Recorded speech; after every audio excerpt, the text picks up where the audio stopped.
Well, Sierra Wave Media contributor Charles James penned an excellent story on the late Lone Pine blind artist Ray Sisson. Now, Charles James wrote, "It is said that beauty is in the eye of the beholder." Same as often said about art when the question is asked, what is art? Art is in the eye of the beholder. Beauty often finds expression in the visual arts through the eyes of the viewer as represented by the artist. But what happens when the eyesight of the artist becomes greatly impaired or the artist becomes blind? The late Lone Pine resident Austin Ray Sisson, who was born February 24, 1923, the son of a Kentucky coal miner. Ray passed away December 28, 2013, after a lifelong love of art that ranged from simply enjoying looking at it to creating his own art over a span of decades.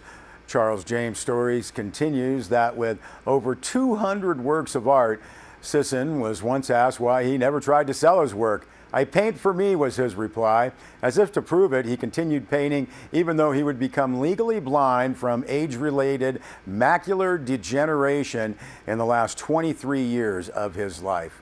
Ray's close friend and neighbor for many years, Richard Cervantes, greatly valued Ray's friendship and admired his dedication to his art. Richard and his wife Kathy are art collectors, and the walls inside their home covered with artworks by local artists. Richard Cervantes accompanied Charles James to the home of Betty Sisson for an interview and viewing of artworks by her husband. Now, Cervantes had been looking to add a work by Ray to his collection, specifically one titled California Poppies. This was circa 2005. At the end of the interview with Betty, they were married for 37 years, she handed the painting over to a smiling Cervantes. California Poppies, an impressionist work. Many visual artists, including Sisson, often turn toward Impressionism after their eyesight begins to fail. Now, largely self-taught, Ray took art classes in the early 1950s, 1 year at the School of Art at UCLA, and later painting classes in Santa Monica. He jokingly wrote in his book, "I Paint for Me," published in 2014, that he had yet to be discovered, but he would unabashedly tell you he liked his own work. He painted for his own enjoyment and the simple yet satisfying love of painting art. Now, with over 200 works of art, along with his entertaining writing style, Ray Sisson demonstrated his lifelong passion for the visual arts. His friendship and self-deprecating sense of humor still remembered fondly by all that knew him, while a local exhibit featuring his artwork has yet to be held. There is talk of doing so. If it does happen, it will be an education in art as well as overcoming adversity that could have easily put an end to his lifelong love of art and painting. We urge you to go to our website, sierrawave.net, for the full story penned by Charles James. Well, you can journey with the Round Valley mule deer. And the Eastern Sierra Land Trust, California Department of Fish and Wildlife, they're hosting another mule deer migration corridor field trip. This is set for Saturday, March 2nd, 2 to 5 p.m. Noting that at this time of year, many animals that call the Eastern Sierra home, preparing for a long journey. When food and shelter become scarce in their usual habitat, the weather gets colder, many animals migrate to warmer areas. Round Valley mule deer, no exception. Twice each year, the mule deer herd migrates between its winter range on the valley floor to its summer range in the High Sierra Meadows. The mule deer herd travel on the same paths each year, forming what biologists call a migration corridor. And with each journey through the corridor, the herd will face both new and continuing threats to their survival. Near the community of Swall Meadows, mule deer face an ongoing challenge, must journey through a narrow bottleneck created by Wheeler Ridge to the west and the deep lower Rock Creek Gorge to the east in order to travel between their summer and winter ranges. And on this biannual journey, they also travel across busy roads and through residential areas. Now, concerned by the human development that would have an impact on the mule deer herd, a group of residents teamed up to form what would later become the Eastern Sierra Land Trust.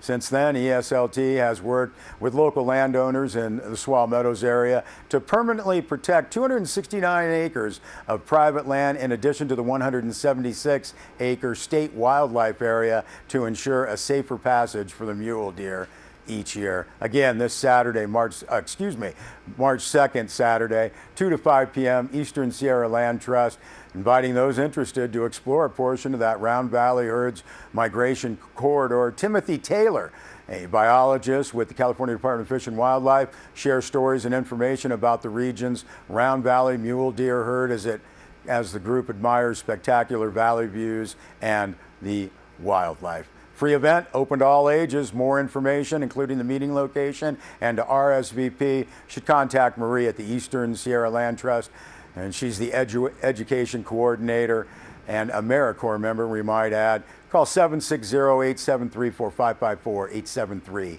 873-4554.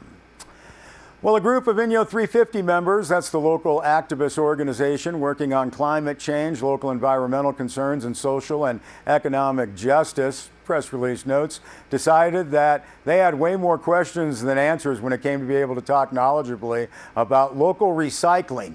Recently, they started to investigating to learn all that they could with the goal of sharing what they learned to promote recycling in Inyo County. Now, late in January, the group toured the Sunland Landfill Recycling Center, toured around and educated by Cap Aubrey, Inyo County Recycling Waste Management Supervisor. Then they went to the Mammoth Disposal Recycling Center, where all Bishop waste curbside recycling and a majority of the Sunland recycling material is taken for processing. Group had a wonderful tour, the press release notes from Operations Manager Michelle Irwin. Group rounded out the week with a lightning tour of the North 40 Recycling Center by Cheyenne Stone, Assistant Tribal Administrator of Fort Independence. And the press release notes that all three of these dedicated recycling professionals endured a barrage of questions from the group, and they did their best to clarify what is happening with recycling in Inyo County. I think that's something we can all get behind, right? Full press release on our website, sierrawave.net. Well, the 2019 Blake Jones Trout Derby, Saturday, March 16th. Since 1968, the event has been a favorite tradition in the Eastern Sierra. This year, shaping up to be a great one, according to a press release from the Bishop Area Chamber of Commerce and Visitors Bureau. Every year, they've been giving away about $10,000 worth of cash and prizes. $10,000. Float tubes, rods, reels, gift certificates.